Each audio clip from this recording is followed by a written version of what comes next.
धन्यवाद अध्यक्ष महोदया। आज हमारे राष्ट्रगीत के 150 वर्ष पूरे होने पर हो रही महत्वपूर्ण चर्चा में गर्व के साथ एक भारतीय होने के नाते मैं अपने विचार रखना चाहती हूँ। सदन में इतिहास को तोड़ मरोड़ कर पेश करके फिर से मुस्लिम तुष्टीकरण के नाम पर भारतीय मुसलमानों को कटघरे में खड़े करने की कोशिश की जा रही है।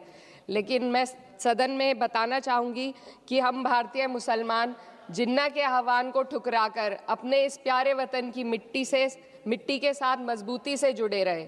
हमने महात्मा गांधी, बाबा साहब डॉक्टर भीमराव अंबेडकर, रविंद्रनाथ टैगोर जी, सुभाष चंद्र बोस जी, मौलाना अबुल कलाम आज़ाद, अशफाक उल्लाह खां साहब के विचारों को अपनाया। हम भारतीय मुसलमान इंडियंस बाय चॉइस हैं, बाय चांस नहीं।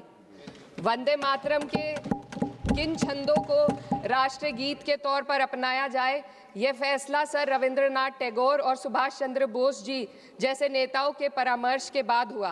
क्या अब हम उन महान नायकों की समझ पर प्रश्न चिन्ह उठाएंगे? उन्हें देश को बांटने वाला और तुष्टीकरण करने वाला कहने का पाप करेंगे? उन महान हस्तियों ने वंदे मातरम के उन छंदों को अपनाया जिन्होंने देश के हर वर्ग, हर धर्म के मानने वालों को एक सूत्र में पिरोने का काम किया। और मैं एक घटना आप लोगों के सामने रखना चाहती हूँ। वर्ष 1998 में उत्तर प्रदेश सरकार के मंत्री रविंदर शुक्ला जी ने स्कूलों में राष्ट्रगीत को गाना अनिवार्य कर दिया था। लेकिन तब के तत्कालीन प्रधानमंत्री अटल बिहारी वाजपेयी जी ने, जो उस समय लखनऊ के दौरे पर थे, उत्तर प्रदेश सरकार के इस फैसले पर नाराजगी जताई और यूपी सरकार ने राष्ट्रगीत को अनिवार्य करने वाले मंत्री को बर्खास्त कर दिया था। अब मैं सत्ता पक्ष से सवाल करना चाहूंगी,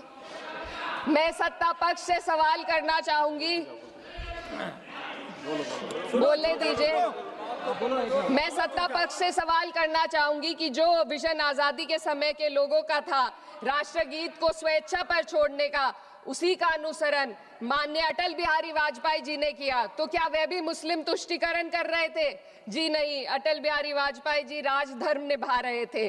देश में सब धर्मों को एक साथ लाना, सबके जज्बात का एहसास करना ही सबसे बड़ा राष्ट्रवाद है। माननीय अध्यक्ष महोदया, आज हमें वंदे मातरम के असली भाव को समझना जरूरी है। यह गीत तो देश के जल, जंगल, जमीन, हरियाली और निर्मल हवा की वंदना को समर्पित है। यह भारत की जन जन की मंगल कामना करता है कि भारत का हर नागरिक स्वस्थ रहे, सुरक्षित रहे और सम्मान के साथ जी सके। सुजलाम सुफलाम का अर्थ है, सुनिए, ऐसा देश जहां स्वच्छ और पर्याप्त जल हो, जहां नदियां जिंदा हो, बहती हो, जीवन देती हो। अध्यक्ष महोदय, लेकिन अब जरा यमुना का हाल देखिए। दिल्ली प्रदूषण नियंत्रण समिति की 2025 की रिपोर्ट बताती है कि यमुना के कई हिस्सों में बीओडी स्तर 127 mg पर लीटर है तक पहुंच चुका है, जबकि किसी जीवित नदी के लिए ये 3 mg पर लीटर से कम होना चाहिए। ये सिर्फ नदी का संकट नहीं है, ये किसान का संकट है। नमामि गंगे के नाम पर हजारों करोड़ रुपए खर्च हो गए, लेकिन सच्चाई ये है कि आज भी गंगा और यमुना के किनारे किसान मजबूरी में उसी जहरीली पानी से खेती कर रहा है। वही जहर अनाज में उतरता है और वही जहर किसान की जिंदगी को धीरे धीरे खत्म कर देता है। अध्यक्ष महोदय, जब पानी जहर हो जाएगा तो सुजलाम कैसे होगा? जब किसान बर्बाद होगा तो सुफलाम कैसे होगा? मलयज शीतलम, मलय का अर्थ है मलय पर्वत से बहने वाली ठंडी, सुगंधित, चंदन जैसी हवा जो जीवन देती है, बीमारी नहीं। आज मैं इस सदन से पूछना चाहती हूँ, क्या आज के भारत की हवा मलयज शीतलम है? नहीं अध्यक्ष जी, बस संसद से बाहर कदम रखिए, एक गहरी सांस लीजिए। ये चंदन की महक नहीं, ये जहर है जो आपके हमारे फेफड़ों में उतर रहा है। दुनिया के 20 सबसे प्रदूषित शहरों में से 13 भारत में है। दिल्ली की हवा में सांस लेना मानो रोज 20 सिगरेट पीने जैसा हो। भारत हर साल सर्दियों में जहरीली हवा के प्रकोप में घिर जाता है। AQI गंभीर स्तर पर आ जाता है। ठंडी हवा का सपना अब गैस चेंबर की हकीकत बन चुका है।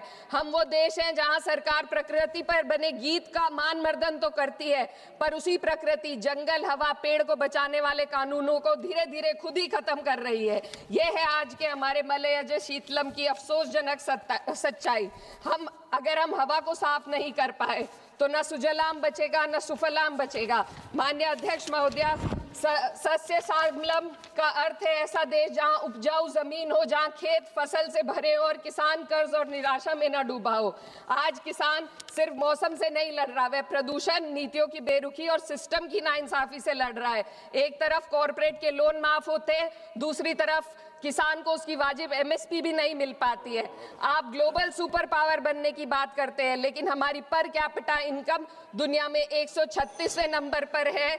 हम अपने छोटे पड़ोसी देश से भी पीछे हैं। हमारे लोग $2,500 तक भी नहीं कमा पा रहे एक साल में, और जिन अरबपतियों की ये रक्षा करते हैं वो इतना पैसा एक सेकंड में कमा लेते हैं। आज वंदे मातरम को बुनियाद बनाकर राजनीति की जा रही है, लेकिन जमीन पर जंगल पूंजीपतियों को सौंपी जा रही है, आदिवासियों को उनके घरों से उजाड़ा जा रहा है।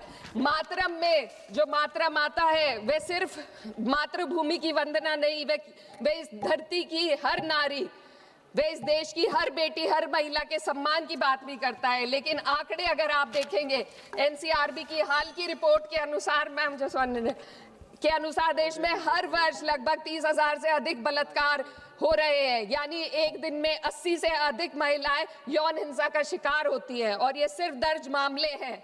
जब जम्मू कश्मीर की एक बच्ची हिंसक अत्याचार का शिकार होती है, जब सत्ता से जुड़े लोगों पर आरोप लगते हैं और कार्रवाई वर्षों लटक जाती है, जब उन्नाव की पीड़िता लखनऊ के दरबार में इंसाफ को लेकर अपनी जान देने पर आमादा होती है, जब बिल्किस बानो के अपराधियों का सरकार के लोग द्वारा स्वागत किया जाता है, तो ये घटनाएं वंदे मातरम की आत्मा पर चोट पहुंचाती है। मैं अध्यक्ष महोदया बस यही कहना चाहती हूँ अपनी बात को अंत में रखते हुए कि वंदे मातरम सिर्फ अतीत की ललकार नहीं, ये वर्तमान की जिम्मेदारी है, ये आत्मा मंथन की घड़ी है। यही समय है कि हम वंदे मातरम को सिर्फ नारा नहीं, नीति और जिम्मेदारी बनाएं। और अपने जज्बात को मैं आलमा इकबाल साहब के तराना-ए-हिंद के साथ इस सदन में रखना चाहती हूँ कि सारे जहां से अच्छा हिंदुस्तान हमारा, हम बुलबुले हैं इसके, ये गुलसिता हमारा, मजहब नहीं सिखाता आपस में बैर रखना, हिंदी है हम, वतन है हिंदुस्तान हमारा। श्रीमती लवली आनंद।